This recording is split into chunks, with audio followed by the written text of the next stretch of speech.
Good evening, everybody, and thank you so much for this award, which I'm truly honored to receive for so many reasons. The very first thing that I thought of when I was notified that I had won was I thought of my politically conservative father, who, as a father, has been relatively supportive of the work that I've been doing, not only over the last year, but over the last 9 years. But as a political conservative, has been always somewhat ambivalent, even skeptical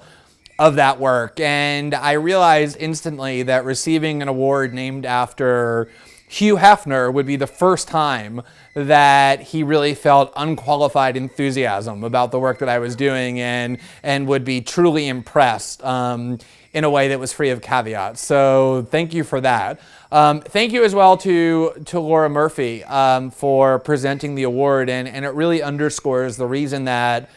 I'm so honored to receive an award that keeps that kind of company.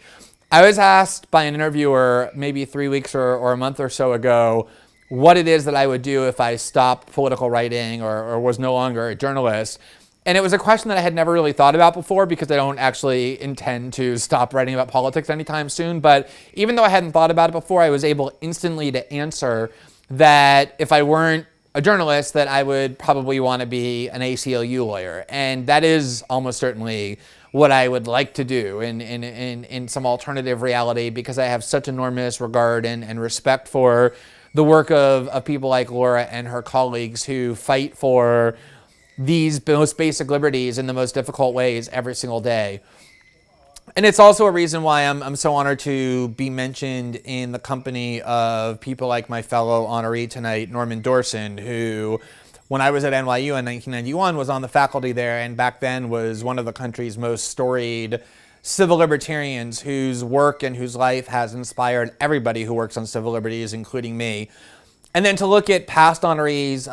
like the truly heroic and groundbreaking whistleblower Thomas Drake, who by himself inspired Edward Snowden's choices in so many ways, and his fellow whistleblower and whistleblower advocate, my good friend Jocelyn Raddick, and my colleagues on the Freedom of the Press Foundation board, including my childhood political hero Daniel Ellsberg, to see that I'm receiving an award that has been received and won by all of these people for whom I have the greatest admiration really underscores what an honor it is for me to be named in that company.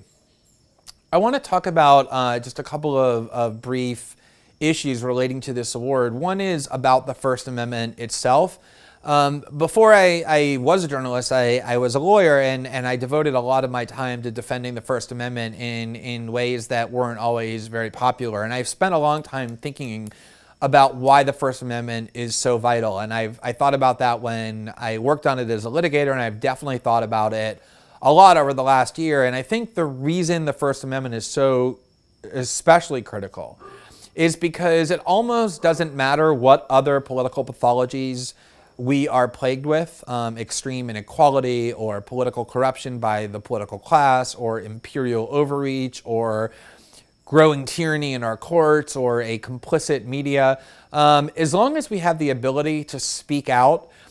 more or less freely and to assemble peacefully with one another and to petition the government and to engage in political activism through a free press, as long as we have those freedoms preserved, we can really battle against any injustice. We never become helpless before any sort of travesty or tyranny. It really is the anchor right that guarantees all of the others. But beyond that, I think the ability as individuals to know that we have a guarantee of free speech, which is really about free expression,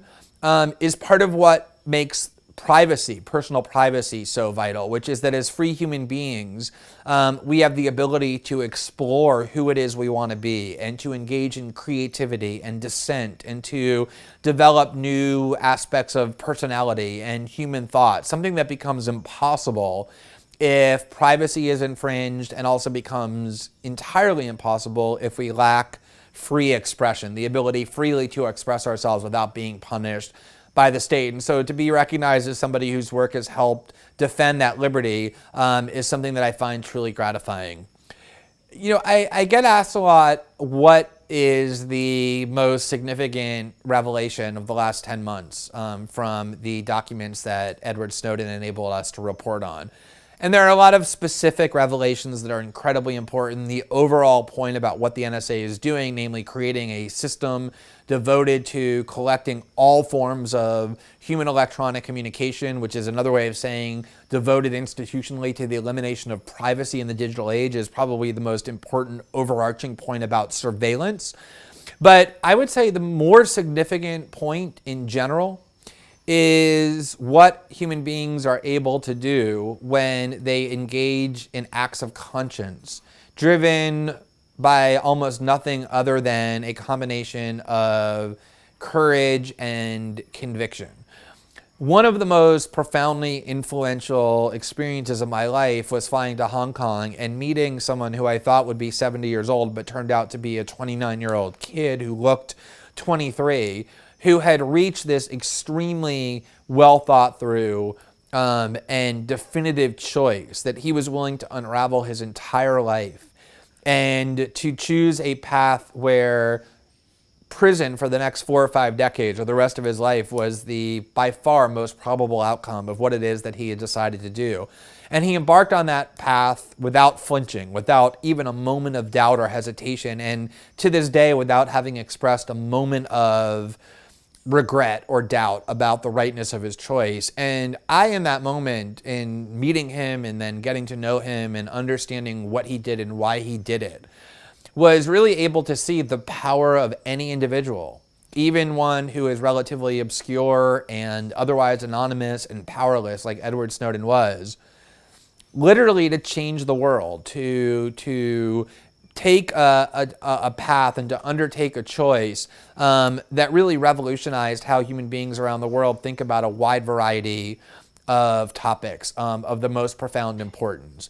And everything that I've done since that day, in terms of how I've reported on these documents, refusing to stop, confronting threats from the United States government and its most senior officials to be prosecuted, watching as the person whom I love most in the world was put into a locked room for 11 hours under a terrorism statute and threatened continuously with arrest. The ability to continue to just report despite all of that is a direct byproduct of the way in which Edward Snowden's act of conscience and courage was contagious, had infected me to the point where I felt it was necessary to undertake those actions to do justice to what he had done. And I then watched while my colleagues at The Guardian and then other journalists at other papers were similarly infected by the same courage, so that they just ran into the wind and reported intrepidly and fearlessly and aggressively without regard to the threats and consequences, and how much transformation that has brought about. And what it really underscores, I think, is that sometimes we're told by our other people or even by ourselves that we're impotent or powerless or can't really change the world because we don't have the ability within us. And I think the Edward Snowden story, like the story of the street vendor in Tunisia who set himself on fire and catalyzed the Arab Spring, should be a permanent antidote to that defeatism. It really underscores that when we are committed to our political principles and prepared to act as a matter of conscience at great risk to ourselves and by sacrificing our own material self-interest, it really is true that there are no limits on what we can achieve. And I think that is the spirit of this award. That recognition probably binds the honorees, both past and present, more than any other. And I'm very honored to be a part of that. So thank you again for this award, and thank you for listening tonight.